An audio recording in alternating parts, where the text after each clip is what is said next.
न च श्रोत्रजिह्वे न च घ्राणनेत्रे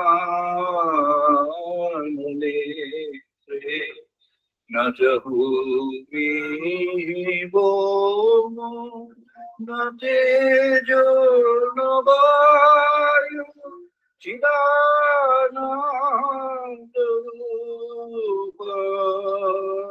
शिवोऽहं शिवोऽहं चिदानन्दरूप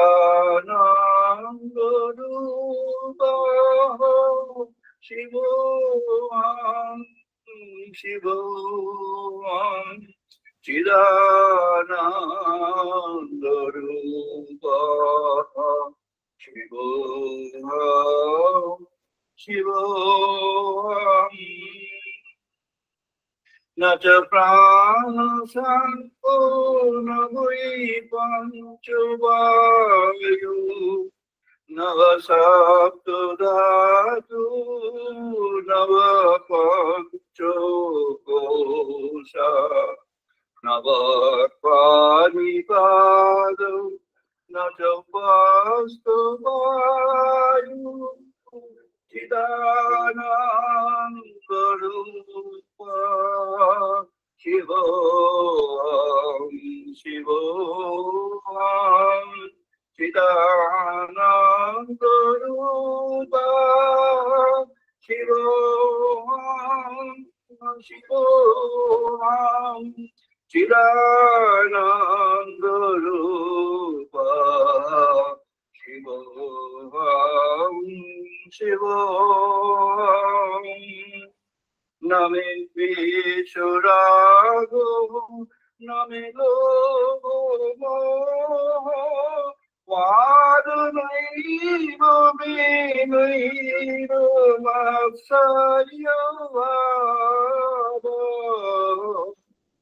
न धर्मो न चार्थो न कामो न मोक्षो चिदानन्दरूप शिवोऽहं शिवोऽहं चिदानन्दरूप शिवोऽहं शिवोऽहं न पुण्यं न पापं न सुखं न दुःखं न मन्त्रं न तीर्थं न वेद न यज्ञः अहं भोजनं नैव भोजं न भोक्ता चिदानन्दरूप शिवोऽहं शिवोऽहं चिदानन्दरूप शिवोऽहं शिवोऽहं चिदानन्दरूप शिवोऽहं शिवोऽहं न मे तु न शङ्का न मे जातिभेदः पिता नैव मे नैव माता न जन्म न बन्धु न मित्रं गुरु नैव शिष्यः चिदानन्दरूप शिवोऽहं शिवोऽहं चिदानन्दरूप शिवोऽहं शिवोऽहं चिदानन्दरूप शिवोऽहं शिवोऽहं अहं निर्विकारो निराकाररूपं विभूत्या च सर्वत्र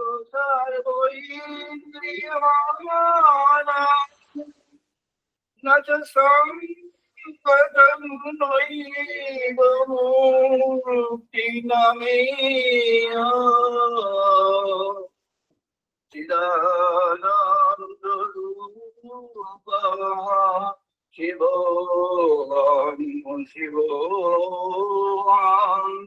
Chidananda Rupa Shivoham Shivoham Chidananda Rupa Shiva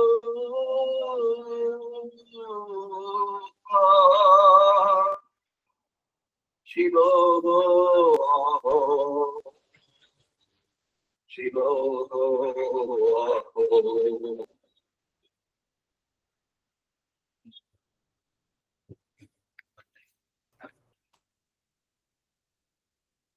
আমরা এখন বেদমন্ত্র পাঠ করবো, সবাই পার্টিসিপেট করো। ওম বাগ্মে মনসি প্রতিষ্ঠিতা মনঃ মে বাচি প্রতিষ্ঠিতা।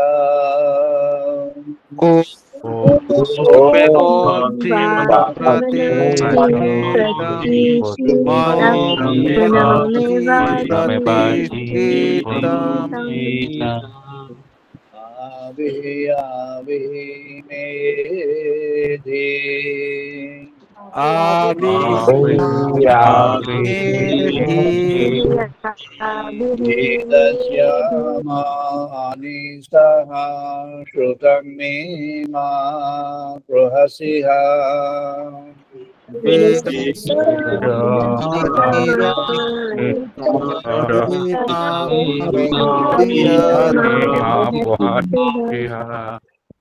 Anino viteno ratram sangdadami Anino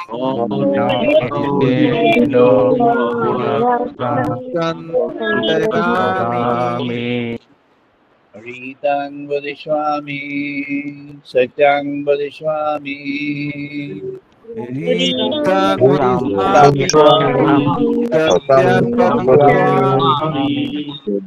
Tadmamavatu tadvakaramavatu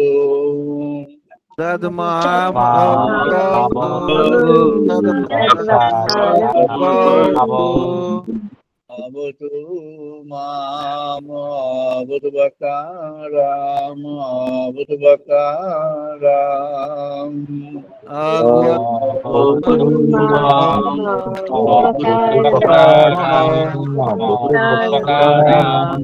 Om Shanti Shanti Shanti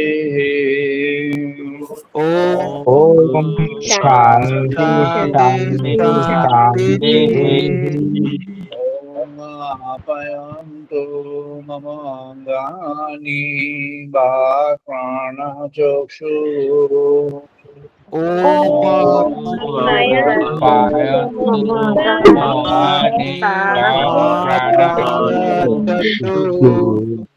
Pramata Balam Indriyani Cha Sarvani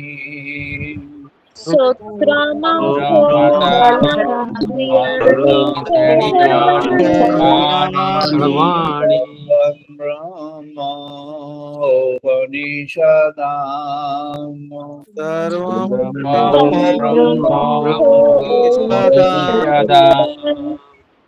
Maham Brahma Nirakuriyat Mama Brahma Nirakaro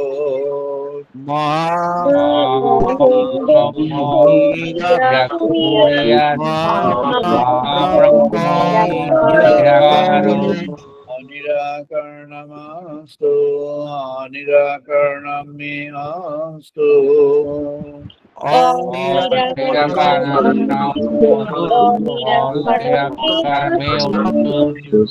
Karnate moi santo te moi santo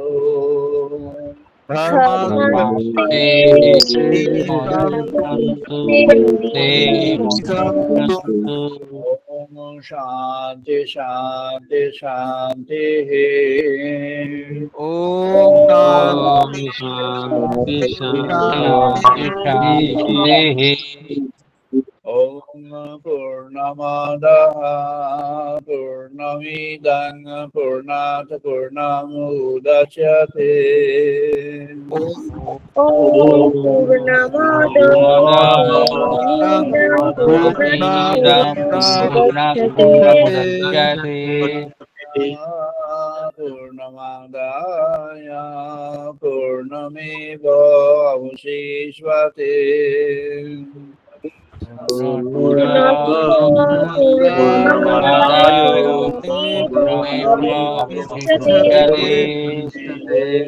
शांति शांति शांति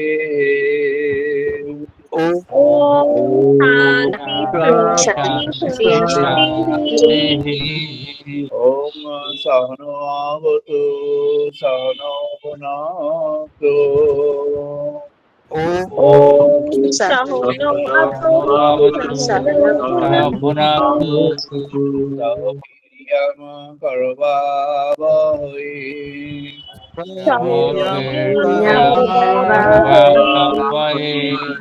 तेजस्विनो अधीतमस्तु मा विद्वेषवहै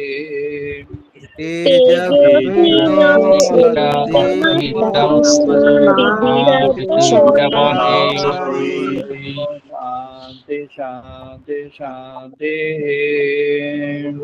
ओम शांति शांति शांति ओम शं मित्रः शं वरुणः शं नो भगवति अर्यमः Om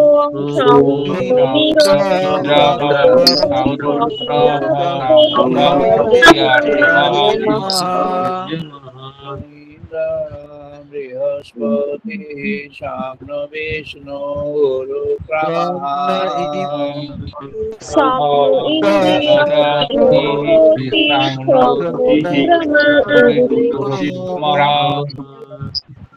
नमः ब्रह्मणे नमः देवाय Namo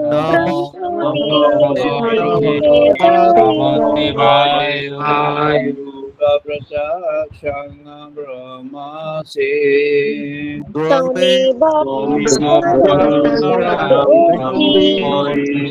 स्वामी प्रत्यक्षं ब्रह्म बुद्धिस्वामी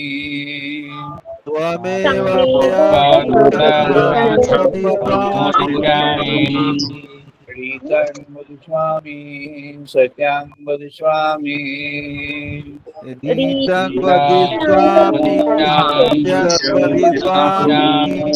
तद्मामवतु तद्वक्तारमवतु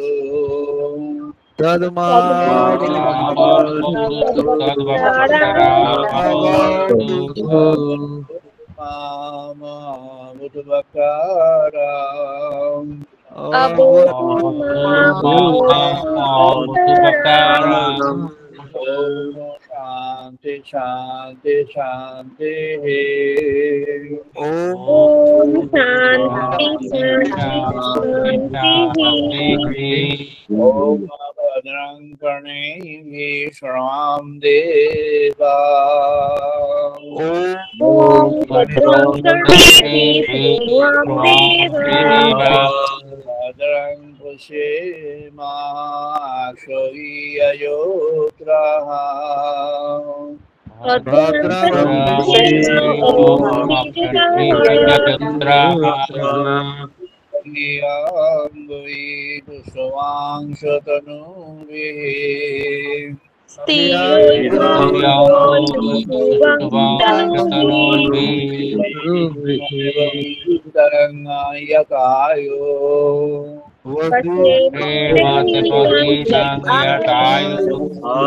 ओम शांति शांति शांति Om Shanti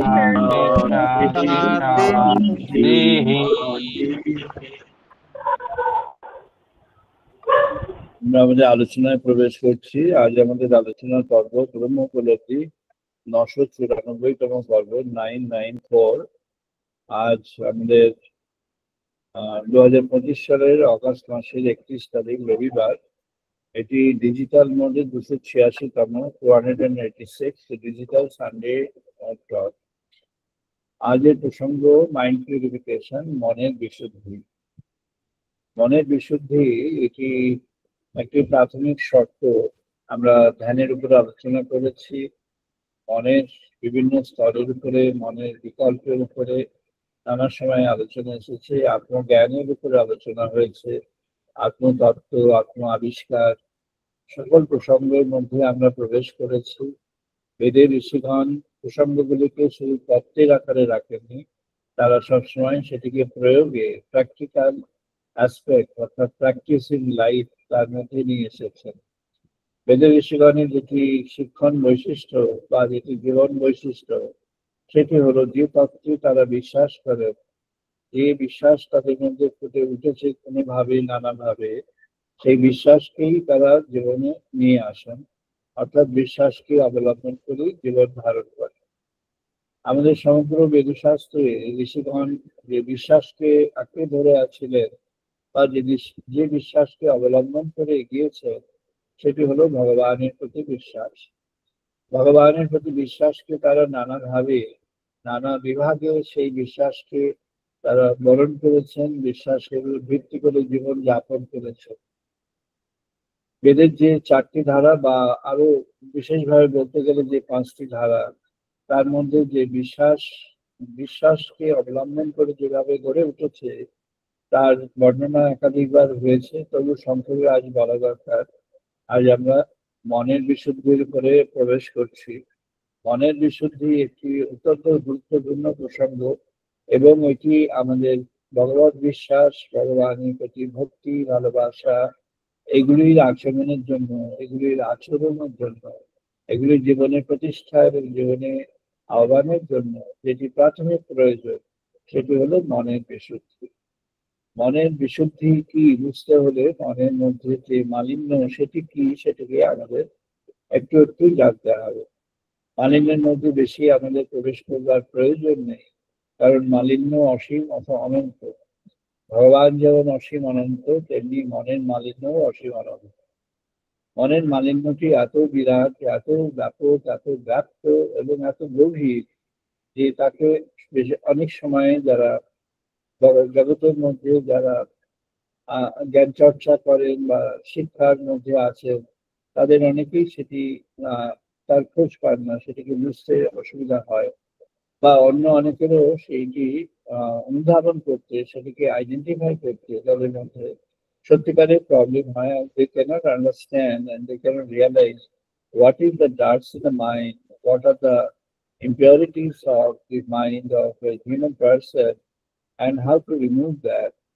And প্রথম কথা হলো যে মনের বিশুদ্ধি প্রয়োজন, এটি জানলে তবে মনের যে মালিন্য যদি কিছু থাকে, সেই মালিন্য মুক্ত হওয়ার প্রয়াস করার প্রয়োজন হয়।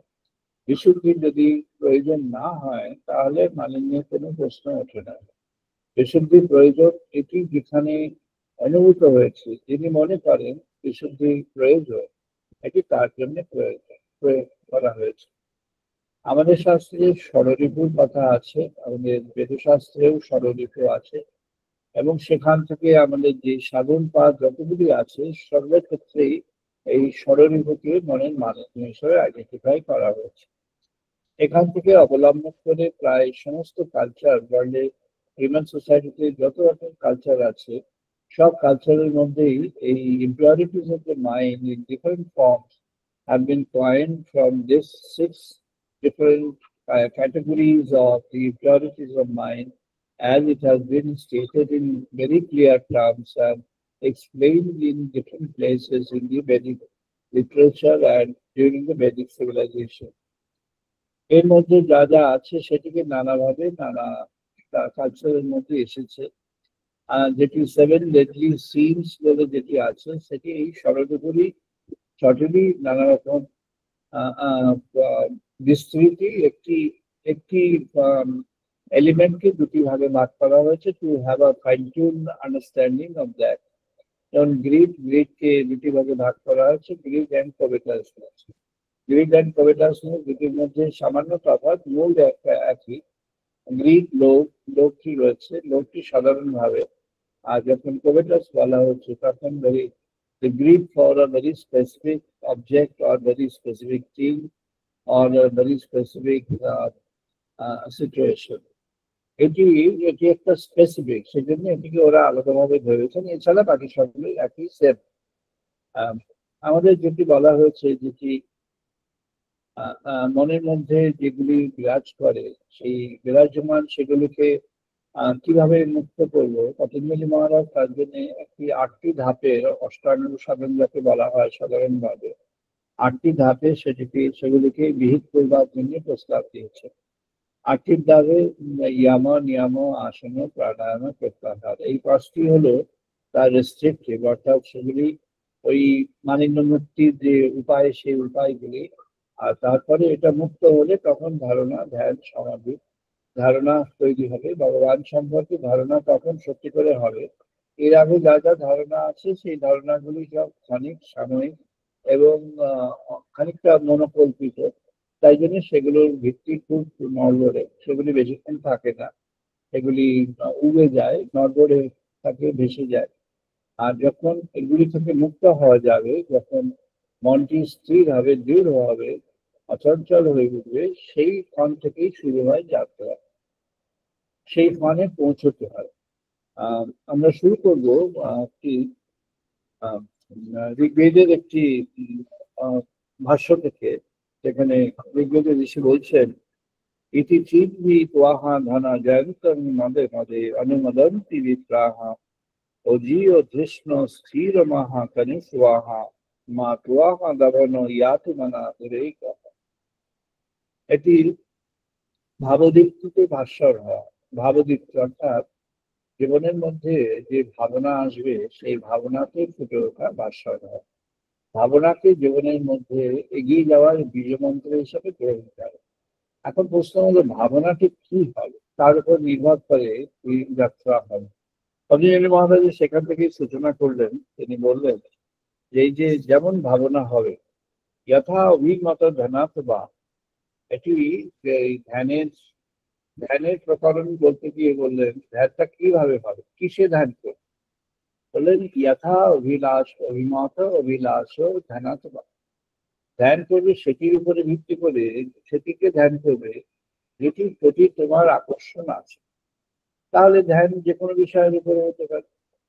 পতঞ্জলি এই বিষয়ে একেবারেই প্রথম দিকে তিনি যেটি বলেছেন, সেটি এ বিষয়ে একেবারেই নিউট্রাল। তিনি এটা বলছেন না যে তুমি মায়ের ধ্যান করো, মা কালীর ধ্যান করো, তুমি দুর্গার ধ্যান করো, তুমি শিবের ধ্যান করো, তুমি কৃষ্ণের ধ্যান করো, তুমি শ্রীরামচন্দ্রের ধ্যান করো। তুমি কোন বস্তুতে ধ্যান করবে সেটা তোমার বিষয়। আবার এমনও হতে পারে, একজন ভাষ্য লিখতে গিয়ে লিখেছেন যে ধ্যান, পতঞ্জলি যা বললেন তাতে তো যে কেউ যে কোনো জিনিসে ধ্যান করতে পারে। আর সেটা হতে পারে, যে কেউ যে কোনো জিনিসেই ধ্যান করতে পারে। এটি একটি ভাষ্য আছে, সেখানে বলছেন, যদি তোমার মনে হয় যে জগতের জড়বস্তুতে ধ্যান করা দরকার, করতে পারো। জড়বস্তুতে ধ্যান করা, কামনার প্রাপ্তির জন্য ধ্যান করা দরকার, করতে পারো। তুমি বাসনার স্ফূর্তির জন্য ধ্যান দরকার, তাও করতে পারো। অর্থাৎ ধ্যানের বিষয় কি না বাসনার পূরণ, ধ্যানের বিষয় কি না কামনার পূরণ, ধ্যানের বিষয় কি না ধন সম্পদ ইত্যাদি জড়বস্তুর যা কিছু আকর্ষণ আছে সেগুলির জন্য ধ্যানের বিষয়। এগুলো হতে পারে, কে বারণ করেছে। প্রশ্ন হলো, যিনি যেমন ভাবে ধ্যানের দিকে যে অভিলাষ যে অভিমতে এগোবেন, তার সেই দিকেই হবে পরিণত রূপ। তাকে পড়ে যেতে হবে এবং পরিণত রূপটা সেদিকে হবে। যিনি ওগুলির মধ্যে যাবেন, যেগুলি তার এই আমাদের যে ষড়রিপুর মধ্যে পড়ে, সেদিকে যিনি যাবেন, তাকে তার যে প্রত্যাঘাত, সেই প্রত্যাঘাতটা সহ্য করতে হবে। অর্থাৎ যে কর্ম, যে চিন্তার মধ্যে তিনি প্রবেশ করবেন, সেই কর্মের গুণাগুণ, সেই চিন্তার গুণাগুণই তাকে তার পরিণতিটাকে বলে দেবে, এবং সেই পরিণতি অনুযায়ী তাকে সেই পরিণত অবস্থায় পরিণতি অনুযায়ী তাকে বিয়ে করতে হবে, তাকে চলতে হবে। সেই পরিণতি তাকে ঠিক করে দেবে তিনি কি করবে কি না করবে। অর্থাৎ তার জীবন সেইভাবেই তার জীবনের গতিপথ স্থির হয়ে যায়। পতঞ্জলি সিদ্ধান্ত করেছেন যিনি ঈশ্বরের পথে যেতে চান, ভগবানকে যিনি পেতে চান, ভগবান লাভ যার জীবনের উদ্দেশ্য, তিনি জীবনে ভগবানের ভক্তি পেতে চান, ভগবানের দর্শন স্পর্শ ইত্যাদি, এই যেটি সাধন পথের একটা অন্তিম লক্ষ্য, এটি যিনি পেতে চান তাকে তার সাধন পথটি অন্যরকম হবে। তিনি শুধু ভগবানকেই অবলম্বন করে এগিয়ে চলবে। যদি ঋগ্বেদের ঋষি বললেন, তিনি বললেন যে দেবতার কৃপার পরশ হয়েছে, কৃপার পরশ হয়েছে ভরপুর, দেবতার কৃপার পরশ হয়ে একান্ত আবেশে অনন্ত তিনি দিয়েছেন অনির্বচনীয় এই প্রভাময় জীবন আবর্ত জগৎ মাঝে এখন হয়েছে উন্মোচন সকল সূক্ষ্ম দেবশক্তি বাধার শক্তি, যা কিছু ছিল উন্মোচন এখন তার যা কিছু ছিল হয়েছে উন্মোচন এখন তার অন্তিম ক্ষণ। ভগবত কৃপার অবারিত দান এসেছে, যিনি চেয়েছেন দেব কৃপার এই পথে যে ভাবদীপ্তি হয়েছে জীবনের অনন্ত প্রকাশ, এসেছে এসেছে দেবসূর্যের উদয় সেখানে। এখন করো অবদান জীবনের নববিধানে, ভাগবত আসন করতে পূর্ণ দেবশক্তির বিকাশ এখন ভক্ত জীবন মাঝে হয়ে উঠবে পরিপূর্ণ মনের একাগ্রতায়। তাই মনের একাগ্রতায় সেখানে পরিপূর্ণ হতে হবে।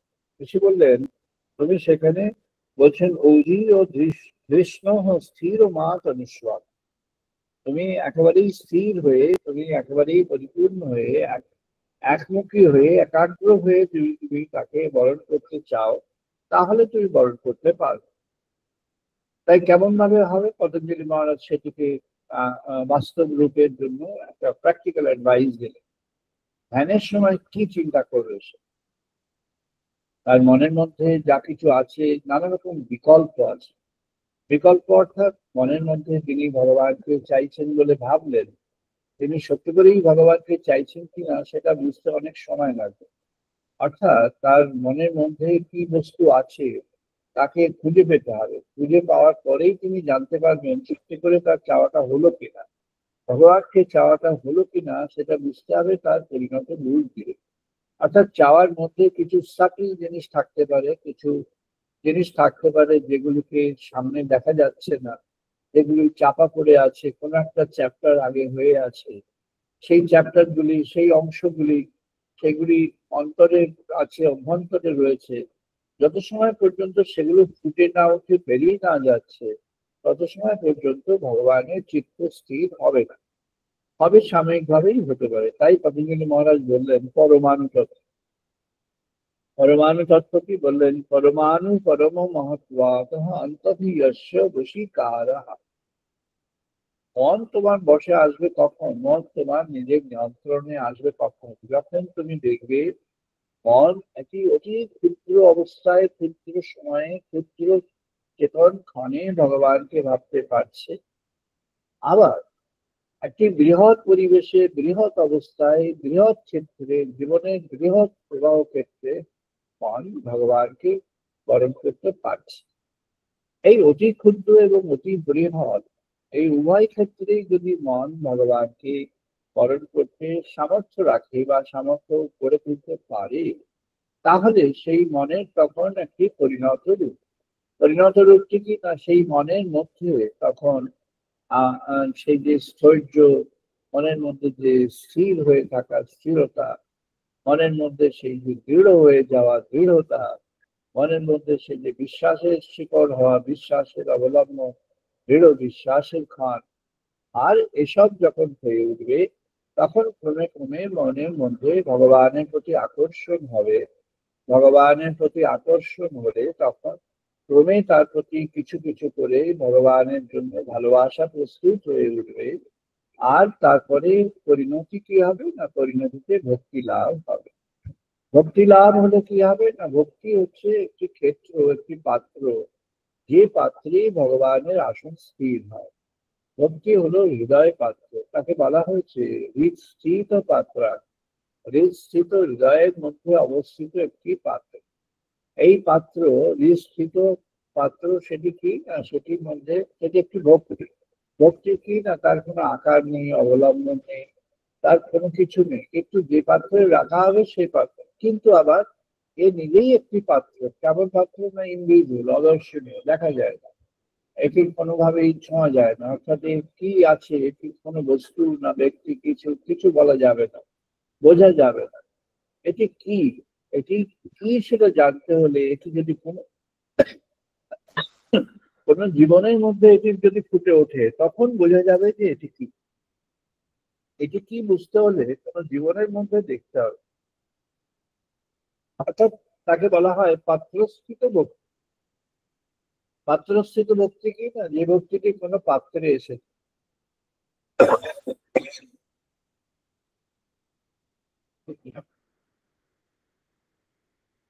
পাত্রস্থিত ভক্তি হলো তাই, যেটি কোনো পাত্রের মধ্যে এসেছে। অর্থাৎ পাত্র কি না, কোনো অবয়ব, কোনো জীবন।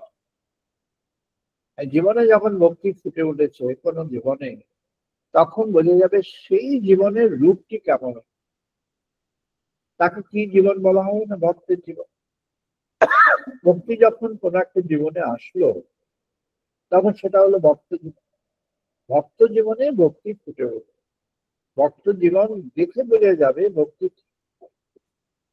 ভক্তির স্বরূপ। এবার ভক্ত জীবনের কি ব্যাখ্যা, পতঞ্জলি মহারাজ একটু একটু করে পর সেগুলি বলেছেন। আমরা সেগুলির মধ্যে একটু একটু করে প্রবেশ করছি। প্রথমে বললেন অতি সূক্ষ্ম থেকে অতি বৃহৎ। অতি সূক্ষ্ম কখন না, তুমি যখন একেবারেই একান্তে রয়েছে, সেটি অতি সূক্ষ্ম অবস্থা। একেবারেই নিজের সঙ্গে নিজে, অন্য কেউ নেই জগতে, আর কেউ, নিজের সঙ্গে নিজে যখন, তখন কোন ভাবনাটা প্রায়োরিটি পাচ্ছে, তখন মনের মধ্যে কি আসছে। যখন নিজের সঙ্গে নিজে একেবারেই একান্ত, একেবারেই পরমাণু অবস্থায় যখন আছে মনটা, এই পরমাণু অবস্থায় অর্থাৎ একেবারেই একই যখন চলে এসেছে, তখন মনের মধ্যে কোন ভাবনা প্রাধান্য পেয়ে গেল। তখন মনের মধ্যে কি নিজের নিজের জীবনের ভাবনা, নিজের যা কিছু কর্ম সেই কর্মের ভাবনা, নিজের যে পরিচয় সেই পরিচয় ভাবনা, নিজের জীবনের সমস্যার সমাধানের ভাবনা, বা কোনো সমস্যা না থাকলে যদি কোনো সমস্যা আছে তার জন্য কোনো বিষয় ভাবনা, অথবা কোনো বিষয়ের জন্য আকর্ষণ সেগুলিত ভাবনা, অথবা যদি যাদের মধ্যে বাসনা কামনা খুব জাগ্রত হয়ে আছে সেগুলির জন্য ভাবনা। এগুলি তো পরিত্যাগ না হওয়া পর্যন্ত সাধন ভাবের সূচনাই হবে। তাই মনের মধ্যে অন্য ভাবনাগুলি যখন সরে গিয়ে মনের মধ্যে একান্ত অবস্থায় একেবারে নিজের সঙ্গে নিজে, when you are left to yourself, what is that factor that dominates your mind? The factor that dominates the mind is the determinant factor to your course of, or the direction of the flow of life's activities and thoughts, and that makes your the intrinsics oriented to the chosen purpose or chosen destination. তাই পতঞ্জলি বলছে, তুমি যেমন অভ্যাস করবে, অভিলাষ করবে, অভিমত করবে, তেমন দিকে এগিয়ে যাবে। তাহলে কিভাবে বোঝা যাবে না, ভক্ত জীবনকে আমরা বুঝবো তার ভক্তির সঞ্চার দেখে। অর্থাৎ সে জীবনের মধ্যে ভক্তি নাচার করছে, ভক্তি লালন পালন করছে, ভক্তিকে নিয়ে চলছে, তাহলে তার মধ্যে একটা ভক্ত জীবনের যেগুলি প্রসাদী, সেই ভক্ত জীবনের প্রসাদীগুলো ফুটে ওঠে। ভক্ত জীবনের প্রসাদী কি, সেটি ভক্তির বর্ণনায় আছে, ভক্তি শাস্ত্রে আমাদের আলোচনা আসছে, সে বিশদ আলোচনা আসছে যে ভক্তি জীবনে প্রবেশ করলে জীবনে কি হয়, ভক্তি যখন আসে তখন কি হয়, what are the symptoms or how the life gets shaped when devotion enters in the consciousness. যখন devotion সত্যি করে জীবনের মধ্যে আসে, তখন জীবনটার সত্যি কেমন হয়, সেটি আমাদের শাস্ত্র কি বলেছেন সে বিষয়ে, এবং সেটি বাস্তবে আনতে হবে সবাইকে। ভক্ত যিনি আমরা সাধারণত ভাবে জানি মঠ মন্দিরে যারা যাত্রা সবাই ভক্ত, এটি আমাদের সাধারণ জ্ঞান, সাধারণ পরিবার।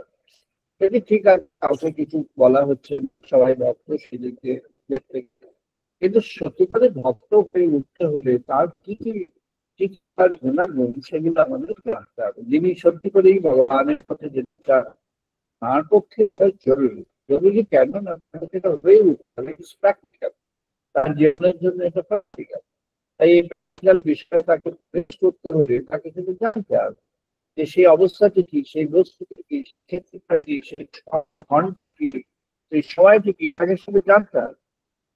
তাই পতঞ্জলি মহারাজ বললেন, ক্ষীণ বৃত্তে বিজাতস্য এব মনে গ্রহণ বৃদ্ধ। ক্ষীণ বৃত্তে অভিজাত, ক্ষীণ বৃত্তে অভিজাত। একটু ভালো করে অনুভব, আমাদের যে ঋগ্বেদ শাস্ত্র থেকেই মেনলি এগুলো এসছে। ঋগ্বেদ শাস্ত্রে যে সাধন তত্ত্বগুলি রয়েছে সেগুলিকে উনি আহরণ করেছেন, স্বীকার করেছেন, কিন্তু নিজের সাধনেই সেটাকে ফুটিয়ে তুলেছেন। তাই জন্য এটি খুবই এত উজ্জ্বল এবং এত এত এত পরিষ্কার, এত clear in terms of its on exposition, in terms of its on clarity. এটা খুব ক্লিয়ার। বলছেন ক্ষীণ বৃত্তে অভিজাতস্য এব মনে প্রহিতৃ গ্রহণ রাজ্যস্য। তিনটি অবস্থার কথা বলেছেন, তিন ধরনের অবস্থা। একটা হচ্ছে গ্রহিত্র, যিনি গ্রহণ করবেন তার সম্পর্কে বলা হয়েছে। কি গ্রহণ করবেন সেটা তার বিষয়। তিনি কি চাইছেন, কি পেতে চাইছেন, সাধন করছেন কেন, কি চাইছেন। অনেকে সাধন করেছেন যে বলশালী হবে, শক্তিশালী হবে। অনেকে সাধন করলেন যে একটু অমর হবে, সে দৈত্যকুলে অনেকে সাধন করলেন, তারা সাধন এত শক্তিমান হবে, শিবের সাধন করলেন যে তুমি আমাদের তোমার সব শক্তি দিয়ে দাও, এত শক্তি দিয়ে দাও যে আমি সব দেবতাদের অধীনস্থ করতে পারি, আমি দেবতাদের সব আমার আমার আমার আজ্ঞাবহ করে ফেলতে পারি, আমি দেবতাদের উপরে রাজা হতে পারি। আবার অনেকে সাধন করেছেন যাদের সম্পর্কে আছে, যে সাধন করেছেন এমনকি এমন শক্তি দাও যে শক্তিতে আমি দেবতাদের সবাইকে হারিয়ে দিতে পারি, সবাইকে দমন করে দিতে পারি। দেবতাদের তো আর মারা যাবে না, কারণ তারা তো সব অমর হয়ে বসে আছেন, তাই তাদেরকে মারা হবে না, কিন্তু দমন করে দেওয়া হবে, প্রদানত করা হবে, তারা আমার ভৃত্য হবে, তারা আমার সেবক হবে, এমন সব ছিল। তো সেগুলি তার অভিলাষ। এই অভিলাষে তার ওগুলো প্রাপ্তির দেখা হবে। হ্যাঁ, হয়েছে, শক্তিমান হয়েছে, রাবণ শক্তিমান হয়েছে, হিরণ্যকশিপু শক্তিমান হয়েছে, সবাই বড় বড় শক্তিমান হয়েছে, অনেক রাক্ষস রাজা তার শক্তিমান হয়েছে, বড় বড় শক্তিমান, সব তো ভগবানের আশীর্বাদেই হয়েছে। ভগবান মহাদেব তিনি তিনি এতই কৃপালু, তাকে যে সত্যি করেই তাকে যে সাধন করে, সে যেই হোক, তিনি আর কিছু দেখেন না, তাকে তিনি উদার হস্তে দান করে দেন। কিন্তু এমনই বিধির বিধান, তিনি মহাকাল, তো তাই মহাকালের কালের বিচারটি স্বতঃস্ফূর্তভাবে এসে যায়। তাই জন্যে সেই মহাকালের কালের বিচারে তার একটা অন্তিম ক্ষণের বিধি সেখানে থেকে যায়। তাই জন্য তো হিরণ্যকশিপু, সে দিনে হবে না, রাত্রে হবে না, ঠিক আছে, তাও একটা জায়গা আছে, দিন আর রাত্রের মাঝখানে একটা জায়গা আছে। সে ভূমিতে হবে না, আকাশে হবে না, তাও একটা জায়গা আছে। তিনি তাকে আর ভূমি থেকে তুলে আকাশে না দিয়ে তাকে এই আমাদের তিনি ওই উরুতে রেখে তাকে বধ করবেন। তিনি মানুষে বধ হবেন না, তিনি অন্য কিছুতে বধ হবেন না, তা বধ হলো না। তিনি এমন একটা প্রাণে বধ হলেন যে প্রাণটি মানুষও নয়, পশু নয়। তাহলে আর কি না, তিনি অস্ত্রে বধ হবেন না, তাহলে অস্ত্র দ্বারা বধ হবেন না, তাহলে কোনো অস্ত্র দেওয়া যাবে না, তাহলে কি না নখ, তিনি তাই নখে বিদীর্ণ হয়ে গেলেন। তা ভগবান মহাকাল তিনি তার তার যে আকাঙ্ক্ষা ছিল, আকাঙ্ক্ষা পূরণ করে দিলেন। ও ধ্যান করেছে, সাধন করেছে, তার সাধনের যে পুরস্কার, সেই পুরস্কার সে পেয়েছে। কিন্তু পুরস্কার সে পেয়েছে যেমন সে চেয়েছে, তেমন তার পুরস্কার, সেই পুরস্কারটি সে পেয়েছে। তার কাছে ভগবান লাভের পুরস্কারটি আসবে না, কারণ সেটি তার চাওয়ার মধ্যে ছিল না। তাই জন্যে পতঞ্জলি মহারাজ বললেন সমাধিপাত প্রথমে বললেন, তারপরে সাধনপাত, বিভূতিপাত, তারপরে কৈবল্য। কৈবল্য হচ্ছে অন্তিম মোক্ষ যোগ, মুক্তির যোগ কৈবল্য। তার আগে আছে বিভূতি, বিভূতির আগে আছে সাধন। সাধনের পূর্বাবস্থা কি? না, সাধনের প্রাথমিক অবস্থা হলো মনের পরিচ্ছন্নতা। আমাদের সবারই সাধারণ ধারণা আছে, প্রত্যেকেরই নিজের নিজের ধারণা আছে যে তার মন খুব পরিচ্ছন্ন, সে মনের মধ্যে দিয়ে খুব উদার, খুব ভালো। মানুষের যে এই যে বাস্তব উদারতা, বাস্তব যে সমস্ত আমরা যেগুলি এখন কর্পোরেট রেসপন্সিবিলিটি আছে, মানুষের নানা রকম দয়ার কথা আছে, মানুষের প্রতি দয়া এখন তো একটু শিফট করে যাচ্ছে। এখন মানুষের পশুর প্রতি দয়া, এগুলো সব জেগে উঠেছে, ভালো, সেগুলি ভালো। প্রকৃতির প্রতি দয়া, সেগুলো জেগে উঠেছে, ভালো। মানুষের মানুষের প্রতি দয়া, সেগুলো কমে গেলেও তাও আছে, সেও আছে। কিন্তু এগুলি ভগবানের পথের জন্য নয়। এগুলির সঙ্গে ভগবান লাভের পথের কোনো সংযোগ, এগুলো একটা প্র্যাকটিস। সত্যগুণের একটা ভিত্তি তৈরি করে, সত্যগুণের ভিত্তির বাইরে এগুলো কিছু না। সত্যগুণ গুণান্বিত হয়ে তিনি ভগবানের পথে এগিয়ে যেতে পারেন, কিন্তু এটি ভগবান লাভের স্তর নয়। ভগবান লাভের স্তরে তাহলে পতঞ্জলি মহারাজ কি বলছেন? হীনবৃত্তে অভিজাতস্য এর মনে গ্রহিত্র গ্রহণ গ্রাহ্যস্য। যিনি গ্রহিত্র, যিনি গ্রহণ করবেন, যা গ্রহণ করবেন, গ্রহণ, আর সেই গ্রহণের যে পদ্ধতি, এক্স্যাক্টলি ডেভিড বমের যে নোবেল পুরস্কার হলো, সেই নোবেল পুরস্কারের মধ্যে তিনি যে তিনটি ফোর্সকে যে অ্যালাইন করবেন, three different forces have been visualized and were aligned and resolved as a unified, a condition of the unified force in the entire cosmic system. David Bohm had identified that the observer, the observing medium, and the observed target,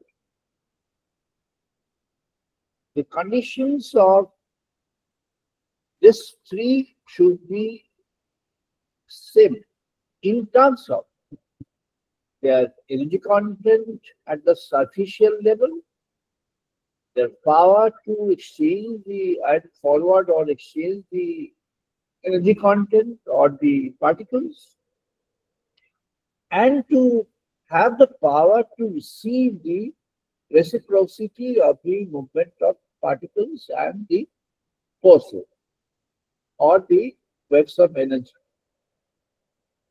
এই তিনটি যখন সমান হয়ে গেল, observer তিনি দেখছে,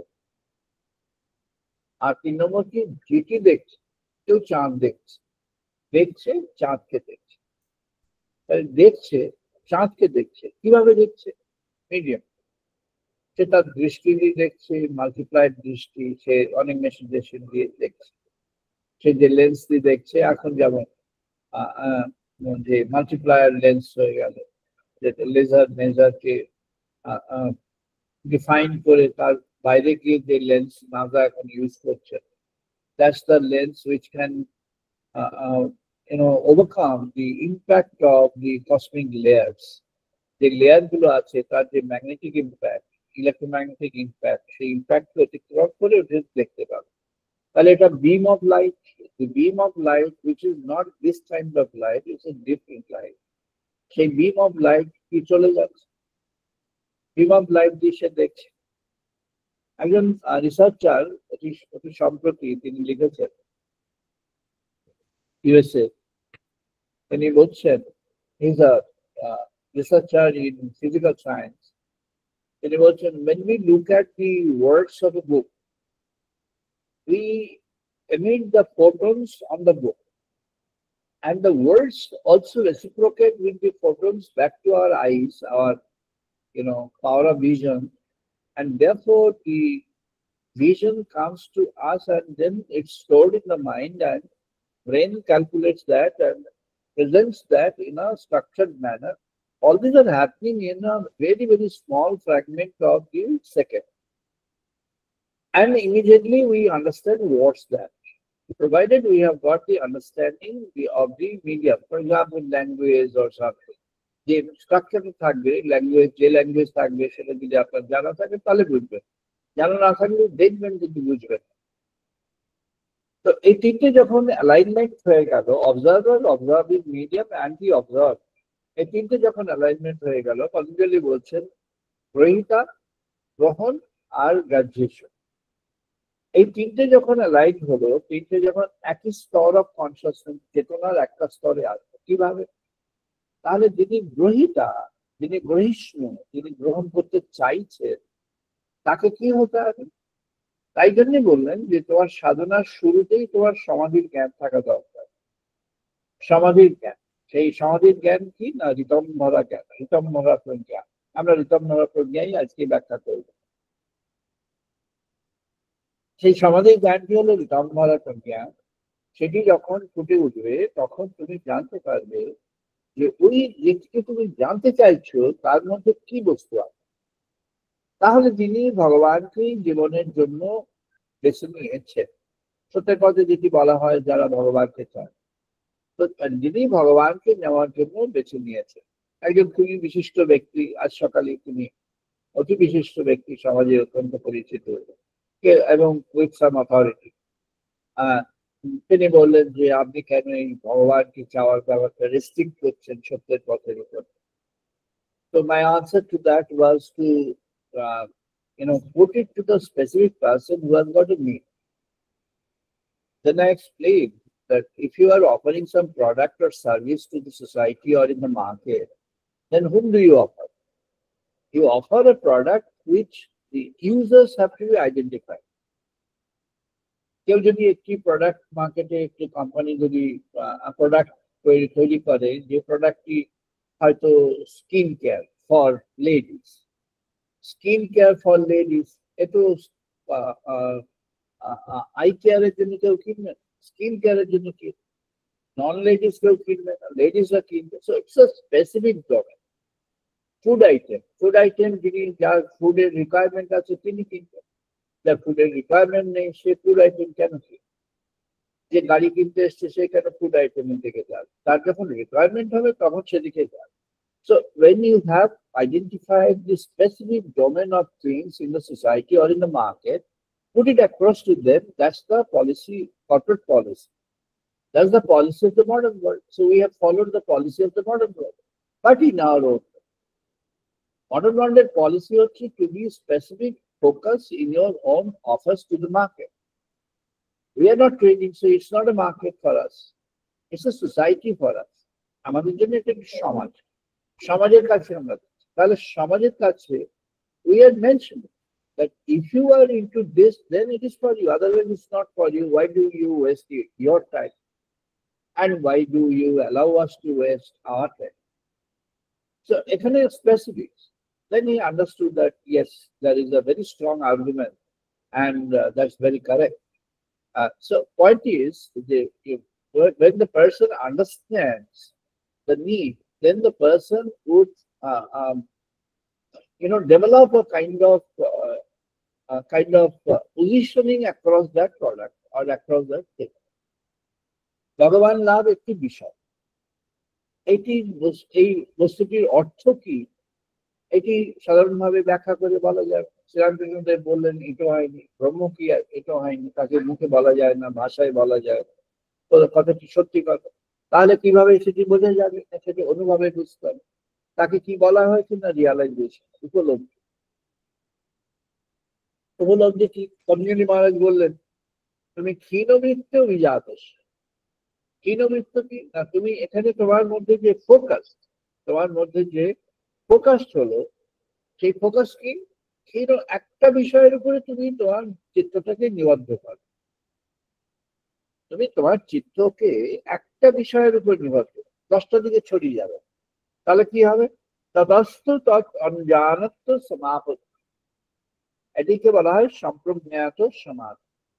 সম্প্রজ্ঞাত সমাধি কি না, তুমি চিন্তা করে তুমি কনসিয়াস চেতনার সঙ্গে, তুমি বুঝে শুনে চেতনার সঙ্গে তুমি বেছে নিয়েছো ভগবানের পথ। এমন নয় হঠাৎ করে একজন এসে হাত ধরে বললো এই চলো যাই ভগবানের পথে যাই, তাই চলো সে চলতে শুরু করলো, তেমন নয়। সেও হতে পারে, সেটা ভগবানের কৃপা হলে যে কিছু হতে পারে।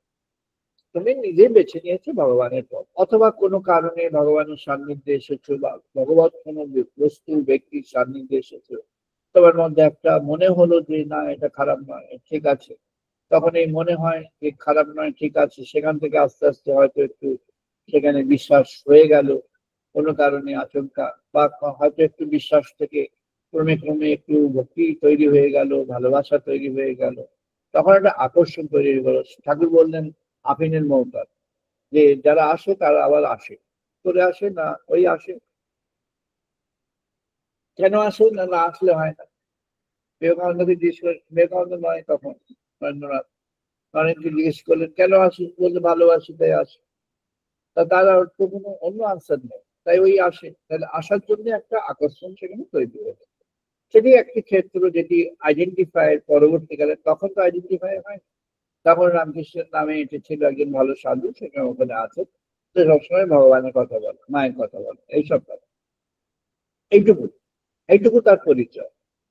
যখন কেশবচন্দ্র সেন তার সম্পর্কে লিখলেন, এবং এমনকি ব্রহ্মবন্ধ উপাধ্যায় তিনিও লিখলেন, তারপরে ব্রাহ্ম সমাজের অনেকেই লিখলেন, আবার কেউ কেউ একটুখানি ব্যঙ্গ বিদ্রুপ করেও লিখলেন, সেই সবভাবেই হলো। যারা ব্যঙ্গ করে লিখলো তারাও প্রচার করলো ওনাকে, যারা ভালো করে লিখলো তাদের ভালো হয়ে গেল, যারা ব্যঙ্গ করলো তারা পরে নিজেরা বুঝে গেছে জীবনের পরিণতি কি হয়ে গেল। তো যাই হোক, সে যা হলো হলো। সুতরাং তারা একটা আইডেন্টিফাইড প্লেসে তারা জেনে নিল যে এখানে আমাদের, এখানে এই স্থানে এই এমন একজন তিনি বলছেন অনর্গল ভগবানের কথা। এমন ভারতবর্ষের এবং সারা পৃথিবীতেই, সমগ্র পৃথিবীতেই এমন সব সাধু সজ্জন মানুষরা রয়েছেন যারা ভালো কথা বলছেন। কেউ কেউ ভগবানের কথা ডাইরেক্টলি বলছেন, কেউ কেউ বলছেন না, বা তারা জীবনে পালন করছেন, সেখানে একটা আকর্ষণ আছে, মানুষজন আসছে, তারা ধ্যান সাধন করছেন।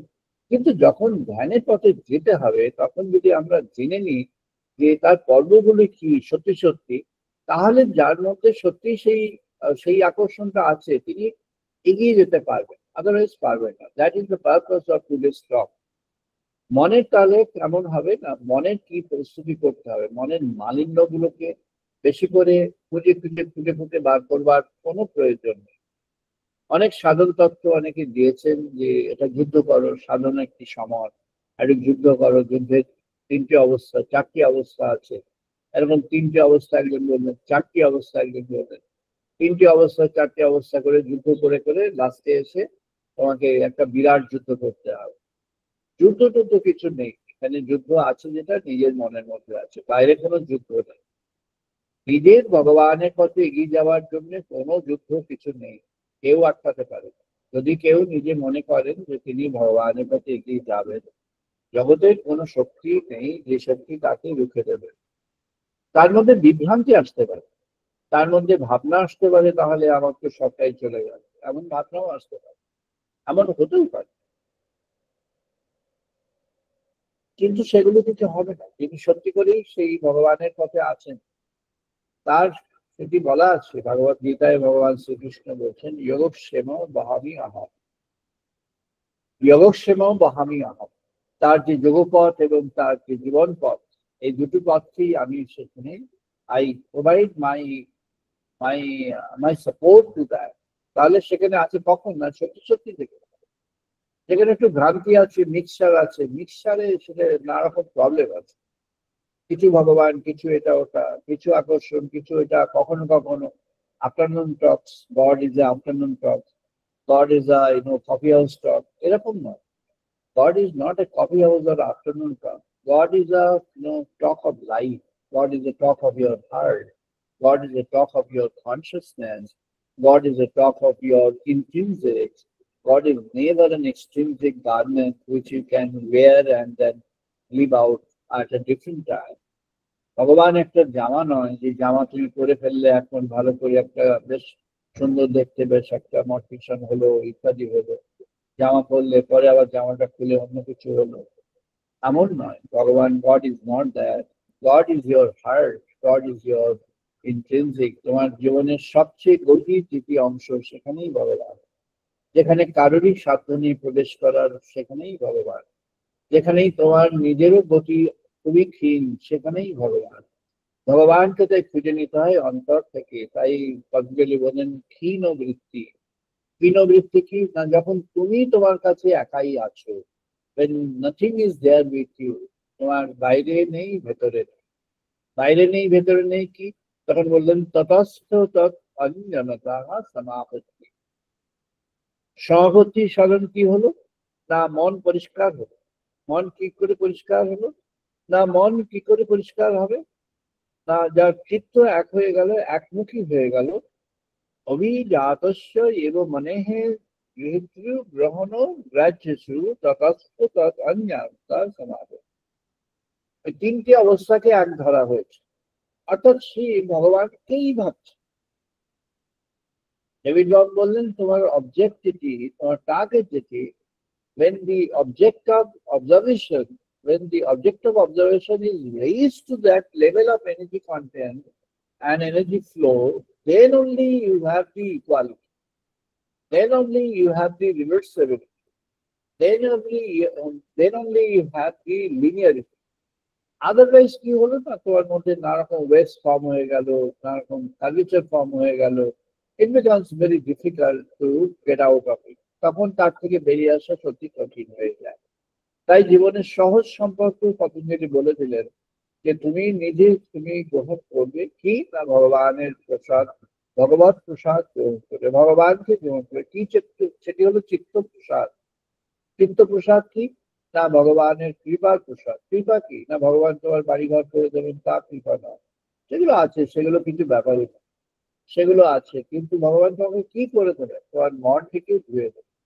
মন থেকে কিভাবে ধুয়ে দেবে, কিন্তু গঙ্গা জলে মন পরিষ্কার ধুয়ে গেল, গঙ্গা জলে ধুয়ে গেল, আবার গঙ্গা জলের মাটি পরে এসে লেগে গেল, এমনও হবে। শ্রীরামকৃষ্ণদেব বললেন গেল গঙ্গা স্নান করতে, জামা কাপড় খুলে গাছের উপর রেখে, আগে যেমন আগেকার দিনে যাওয়া হতো, তারপরে স্নান টান করে এসে আবার ওই জামা কাপড় গুলো পরলো, যা ভূত প্রেত ছিল ওই জামা কাপড়ের সঙ্গে লেগে সেগুলো আবার এসে গেল জীবন।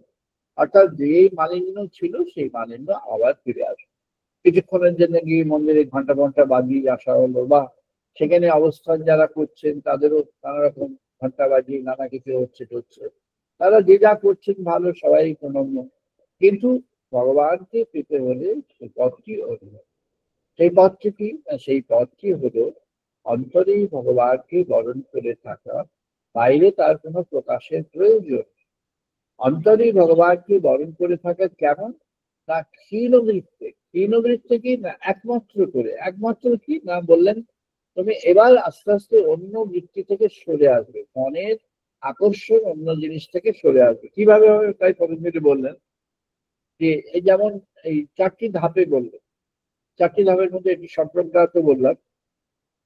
সম্প্রজ্ঞাত কি হলো, এই নির্বিকারতার মধ্যে পড়ছে। তাহলে কি কি, সবিতর্ক সমাপত্তি, মানে যেখানে তুমি ভগবানের পথে এগিয়ে যাচ্ছ, মনের যে ন্যাস হলো, সেই মনের ন্যাসও সেখানে হলো। ন্যাস কি না, সমাপ্ত। ন্যাস যোগ আমরা একটু করেছি একাধিকবার, প্রাথমিকভাবে করা হয়েছে। ন্যাস যোগটি একটি দীর্ঘক্ষণের যোগ, সেই জন্য সেটি পাবলিকলি করা সত্যি মুশকিল আছে। কিন্তু ন্যাস যোগকে মনে মনে মানুষকে নিতে হবে। ন্যাস যোগ করবার জন্য কোনো আসল দরকার হয় না। When you are in your sleeping condition, you can do Nash Yoga. Nash Yoga, you are away from your own existence. তখন একটি সময় আসবে, একটি ক্ষণ আসতে পারে যে ক্ষণে you are not there in your existence, and you are apart from your existence for a few seconds, for a very short period of time. Because it's a long period হলে দেখুন it's very difficult to come back to life. তো সেটি Nash Yoga কি হয় না, it is a kind of you are held by your God. ভগবান যেন তোমাকে ধরে আছে, অর্থাৎ তোমাকে তোমার ভেতর থেকে বার করে নিয়ে এসে তোমাকে তিনি তার আশীর্বাদ কি, তিনি তার কৃপা কি বর্ষণ করে আবার তুমি সেখানে পৌঁছে গেলে, আবার তুমি সেখানে ফিরে গেলে, তুমি যেখানে ছিলে সেখানে ফিরে গেলে। অর্থাৎ your consciousness, the center of your consciousness is now back to your own being after the Nash is done. ন্যাস হলো পুরো complete surrender to God. Complete surrender to God is very easy to mention, very easy to write down, very easy to write in poems, in songs, in everything. But it's extremely difficult by human being to perform and do. Complete surrender to God is really extremely difficult. It's not done by people with an understanding of his or her own situation and affirmation of that. কেমন ভাবে হয় পতঞ্জলি মহারাজ বলছেন স্মৃতি পরিশুদ্ধ স্বরূপ শূন্য এব অর্থমাত্রা নির্বাসাহা নির্বিকার্তা বলছেন স্মৃতি পরিশুদ্ধ স্বরূপ শূন্য এব। সবচেয়ে কোনটি বেশি অন্তরায়, সবচেয়ে জীবের সবচেয়ে বড় এই যে রিপুর মধ্যে সবচেয়ে বড় রিপু হচ্ছে নিজের ভেতরে যে নিজের চিত্তটি রয়েছে। চিত্ত কি? Store house of events of your life, seedbed of memory. তোমার মধ্যে তোমার নিজের যে সমস্ত ইতিহাস ভূগোল রয়েছে, এই ইতিহাস ভূগোল গুলোই হচ্ছে দড়ি, একেবারে বড় বড় দড়ি, দিনগত দড়ি। এইগুলি থেকে বেরিয়ে আসতে হবে। এইগুলি হলো বন্ধন। বাইরের বন্ধন আছে, আর অন্য ভাবনা চিন্তার চিত্তের বন্ধন, সেগুলি সবাই বর্ণনা করে। কিন্তু সবচেয়ে যেটি নিবিড় বন্ধন, যেটিকে জানা যায় না, বোঝা যায় না, সেখানে পতঞ্জলি মহারাজ ঠিক করলেন যে ওটা তোমাকে বেরিয়ে আসতে হবে। কি না, তোমার ভেতরে যে সংস্কারটা তৈরি হচ্ছে এর ফলে তুমি যত সময় পর্যন্ত ওই সংস্কার থেকে বেরিয়ে না আসতে পারবে, তার মধ্যে আবার মজা আছে। সংস্কার থেকে বেরিয়ে এসে এখন সাধক সংস্কার, সাধন সংস্কার তৈরি যদি হয়ে যায়, কোনো কোনো সৌভাগ্যবান ব্যক্তি যদি ওই জৈব সংস্কার থেকে বেরিয়ে এসে সাধন সংস্কারে প্রবেশ করেন, সাধন সংস্কারটি এতটাই স্যাটিসফাই যে সবাই সাধন সংস্কারে মজে থাকে। অর্থাৎ তার ধারণা যে আমি একটা বিরাট সাধক, ভেতরে ভেতরে ধারণা, তেমনই একটি বোধ তৈরি হয়ে যায়, তেমনই একটি দৃঢ় ভাবনা তৈরি হয়ে যায়, মনের মধ্যে বিশ্বাস তৈরি হয়ে যায়, নিজেকে নিজে বিশ্বাস করতে শুরু করে, এবং সেই বিশ্বাসটি হলো বিপর্যয় করে। পতঞ্জলি মহারাজ বলছেন ওই যে সাধন সংস্কারটি হলো, তুমি যখন ওই সাধন সংস্কার থেকেও বেরিয়ে আসতে পারবে, এই সাধন সংস্কার থেকে বেরিয়ে আসতে পারলে তোমার মধ্যে বিতর্কহারা প্রজ্ঞা তৈরি হবে। তাই বলছেন সবিতর্ক থেকে নির্বিতর্কায় চলে গেলে। সর্বিতর্ক কি? যেখানে বিতর্ক আছে, অর্থাৎ তোমার মধ্যে যা আছে তার মধ্যে কিছু কিছু আছে যেগুলো কন্ট্রোভার্সিয়াল।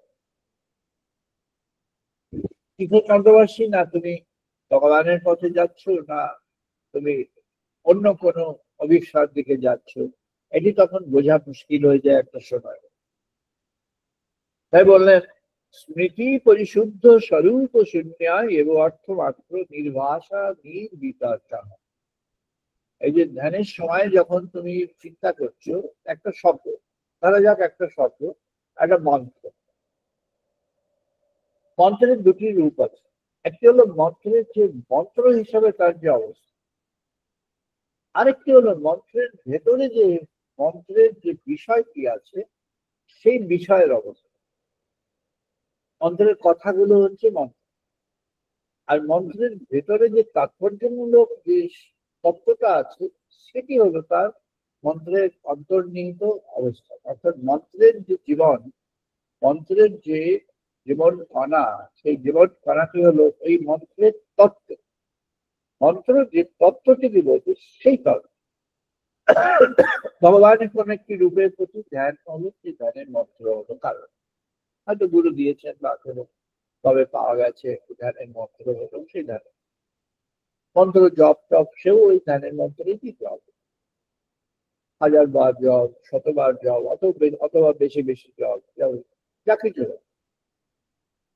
তার ফল আছে। তার যে জপের যে সংখ্যা দিয়ে যে সংখ্যা তত্ত্বের যে জপ, তার প্রত্যেকটি ফল আছে, সে ফল পাবে। কিন্তু যিনি ভগবানকেই পেতে চান, তার আর ওই মন্ত্রের কাউন্টিং হিসেবে তার পক্ষে কোনো প্রয়োজন। আগে কি করতে হবে? মন্ত্রের অন্তর্নিহিত যে অর্থ এবং তাৎপর্য আছে সেই তাৎপর্যের উপরে তোমাকে মনোনিবেশ করতে হবে। সেই তাৎপর্য একেবারেই সরাসরি একটি উদাহরণ দেওয়া যেতে পারে এক্ষুনি। সেই সরাসরি যে উদাহরণটি সেটি হলো এরকম, যেমন ভগবানের কোন রূপে যেমন দেবাদিদেবের সাধন করলেন, কৃষ্ণদেব যে দেবাদিদেবের করলেন, সেখানে তো বললেন তোমার মহিমা এত যে অনন্তকাল ধরে যদি দেবী সরস্বতী যদি তোমার মহিমা বর্ণনা করেন স্বয়ং নিজে, আর এই জগতে যত গাছ আছে তার যত পাতা আছে সব লিখে ধরিয়ে দেয়, আর এই যে মহাসাগর আছে মহাসাগরের কালি যদি শেষ হয়ে যায় লিখতে লিখতে, আর এই যে যত ভূমিপৃষ্ঠ আছে যত কিছু সার্ফেস আছে সবেতেই যদি উনি লিখে দেন, এত সব করে অনন্তকাল ধরেও যদি তিনি স্বয়ং করেন, দেবী সরস্বতী মাতা তিনি যদি স্বয়ং করেন, তাহলে ভগবান মহাদেবের সেই যে গুণ, নির্গুণ তিনি নির্বিশেষ, সেই নির্গুণ তার গুণের বর্ণনা করে শেষ করা যাবে। এতটাই তার তিনি এতটাই নির্গুণ, কিন্তু তার গুণের ভান্ডার এতটাই বড়। তা মন্ত্রে বললেন আমি আমাকে তোমার কাছে সমর্পণ, আমি নিজেকে সমর্পণ করি, আমি তোমার ধ্যানে তোমাকে আমি সমর্পণ করছি। তাই মন্ত্রের 4 লাইন আর তখন দরকার। ওম নমঃ শিবায় শান্তায় কারণত্রয় বিবেকায় নিবেদয়ামি। নিবেদয়ামি কি? নিবেদয়ামি সা আত্মান, আত্মকে আমি নিজেকে আমার কাছে নিবেদন করব। এটা একটা কথার কথা, নিজেকে নিবেদন করলাম করে পুরোহিত মশাই বললেন যে তুমি তাহলে একটা বেলপাতা আর একটা ফুল ওনার পায়ে দিল, হয়ে গেল। একটা ফুল আর একটা বেলপাতা দিলেই তো হয়ে গেল, নিবেদন করা হয়ে গেল।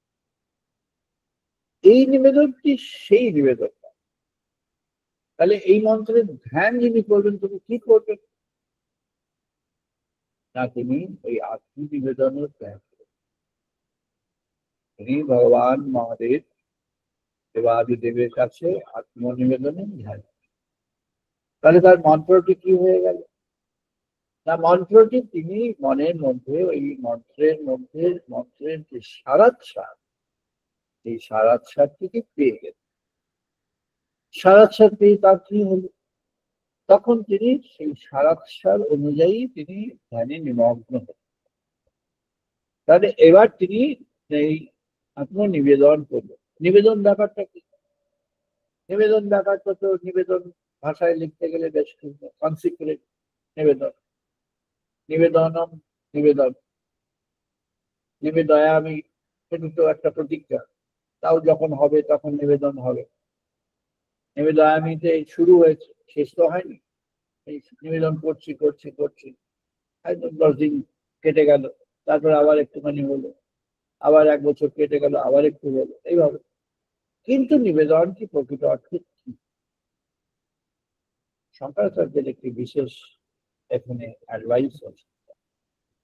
আর যারা এ বিষয়ে সত্যি সত্যি যারা উদ্গ্রীব, যদি কেউ উদ্গ্রীব হন পৃথিবীতে, তাহলে তাকে একান্তভাবে নিজে নিজে তাকে হয় নিজে আবিষ্কার করতে হবে, তাহলে কারোর সাহায্যও নিতে হবে। সাহায্য নিতে যদি কেউ কেউ উদ্গ্রীব হয়ে থাকেন, তিনি সাহায্য পেয়ে যাবেন। শঙ্করাচার্য কি বলে? শঙ্কর বললেন যে তুমি মনের অভ্যন্তরে এবার তুমি প্রবেশ করে নিজের মনকে নিজে দেখো। এটি ন্যাসের একটি অবস্থা।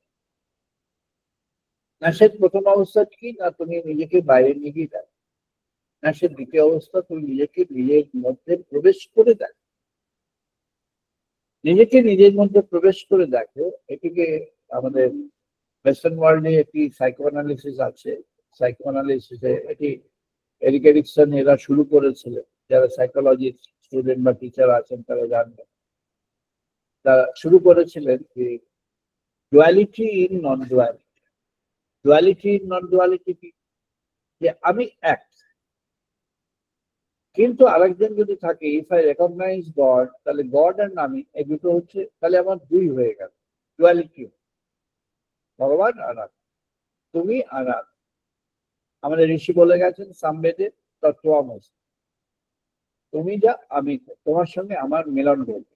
কেমন করে ঘটবে না, তোমাকে তোমার স্বরূপে আমি যখন জানবো, তখন আমাদের মিলন হবে। একজন বিখ্যাত ব্যক্তি এটি কি বললেন, বেদান্তের তত্ত্ব। এটি বেদান্তের তত্ত্ব না, এটি ভক্তির তত্ত্ব। কেমন ভাবে না, তোমাকে তোমার স্বরূপকে যদি জানতে হয়, তাহলে তোমাকে আমাকে জানতে হবে, তুমি বিনা হবে না। বেদান্ত হলে কি হতো না, ওখানে কেউ থাকতো না, শূন্য, মহাশূন্য। মহাশূন্যের মধ্যে থেকে তাহলে তাকে কিভাবে ভক্তি করবে, তার সঙ্গে ভালোবাসার সম্পর্ক কিভাবে হবে, ভক্তির নিবেদন কিভাবে হবে?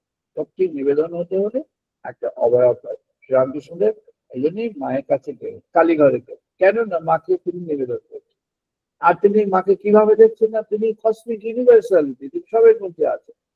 তিনি অনুতে পরমাণুতে সর্বত্র, আকাশে বাতাসে আলোতে অন্ধকারে সর্বত্র বিরাজমান হয়ে আছেন।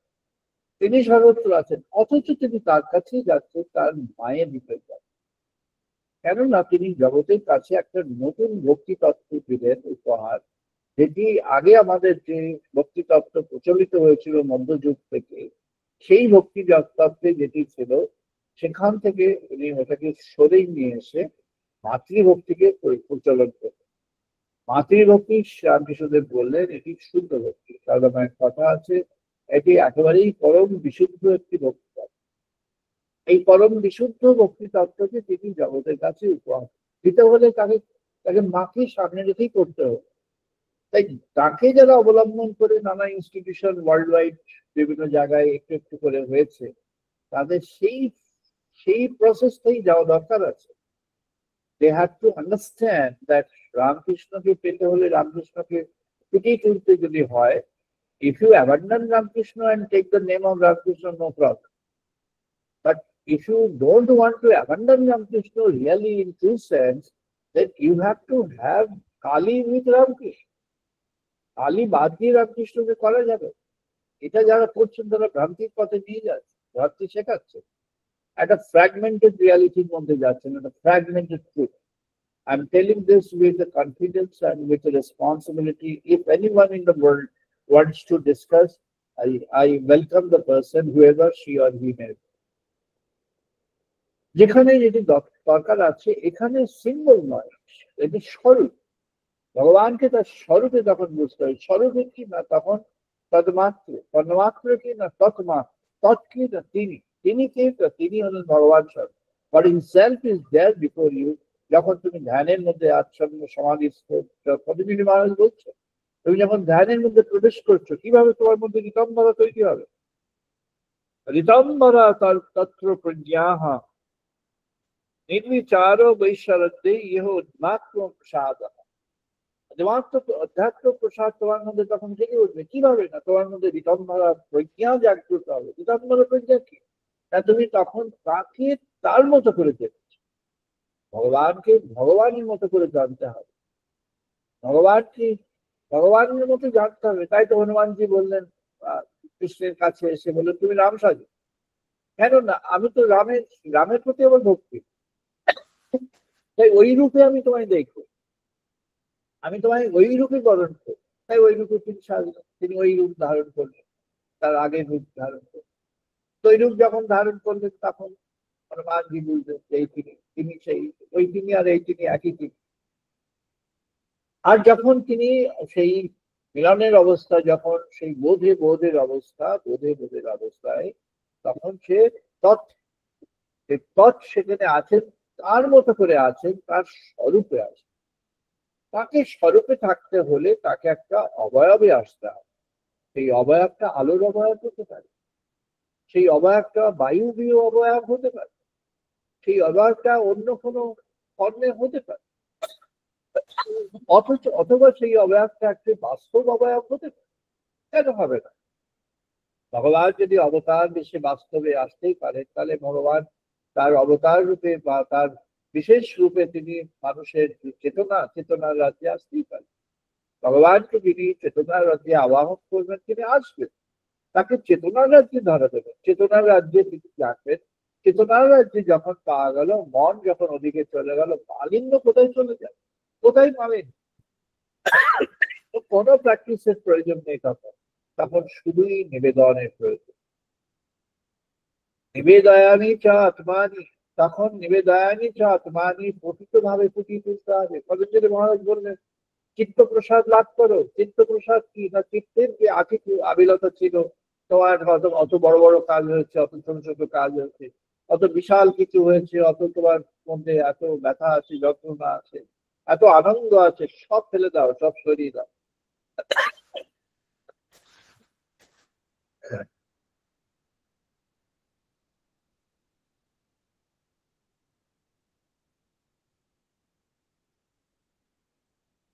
পতঞ্জলি মহারাজ বললেন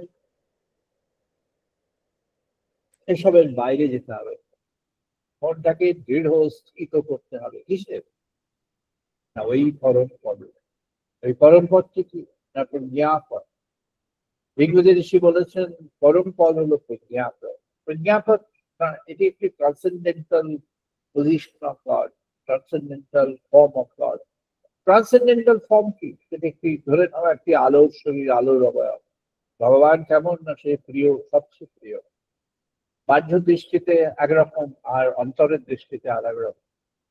সেটি একদিন বলা হয়েছিল শ্রীকৃষ্ণের বাল্যলীলার অবস্থা, বাল্য বাল্য কৈশোর লীলার অবস্থা। তার বসন নোংরা হয়ে গিয়েছে, উচ্চারণ করতে গিয়ে বসন নোংরা হয়েছে, সবাই বলছে আহা সব নোংরা হয়ে গেছে। আর যিনি দেখার, যার ভাবের দৃষ্টি আছে, যার ভক্তির দৃষ্টি আছে, তিনি দেখবেন আহা কি অপূর্ব, ধরিত্রীকে তুমি এত আপন করে নিয়েছো কৃষ্ণ, তুমি ধরিত্রী মাতাকে তুমি অঙ্গে ধারণ করে। তার দৃষ্টিতে অন্যরকম দৃষ্টি। তিনি দৃষ্টিতে কি দেখলেন? তার ধরিত্রী মাতাকে তিনি অঙ্গে ধারণ করেছেন। অঙ্গে কিভাবে ধারণ করেছেন? ওইগুলো সব তার অঙ্গে এসে গেছে, ধুলি মাটি খাদা তার অঙ্গে এসে গেছে। তিনি আনন্দের সঙ্গে চলেছেন, গোচারণ করে এগিয়ে চলেছেন। তার মধ্যে কর্দমা লাগেনি, তার মধ্যে নোংরা লাগেনি, তার বোধই নেই, তার ওই ডিফারেন্সিয়েটিং বোধ নেই, তার মধ্যে ডিস্টিংশনের বোধ নেই, নন ডিসক্রিমিনেটিভ, তার মধ্যে কোনো ডিসক্রিমিনেশন নেই। আলো অন্ধকার, তার মধ্যে ডিসক্রিমিনেশন নেই। হি ইজ অ্যাবাভ এভরিথিং, ভগবানের সবের উপরে। তাই জন্যই তো তিনি হিরণ্যকশিপুকে বর দিতে পারে, দেবেন, তিনি দিয়ে চলবেন। যে তার কাছে প্রার্থনা করবে ভগবান তাকেই বর দেবেন, ভগবান তাকেই বর দেবেন। ভগবান কিন্তু তিনি সর্বজনী, তার কাছে সবাই অ্যাক্সেস থাকবে, সবাই তার কাছে অ্যাক্সেস আছে। ভগবানকে যে চাইবে সে পাবে, যে যেমন ভাবে চাইবে তার তেমন পরিণতি হয়। যে ভগবানকেই শুধু চাইবে, তার ভক্তিকে চাইবে, তার ভালোবাসা চাইবে, তাকে সে চাইবে, সে তার মনের মালিন্য কোথায় চলে যাবে? মাইন্ড, তার mind purification is no longer an issue. Mind purification is an issue until you are absorbed in thoughts of God, until you are absorbed in the consciousness of the divine.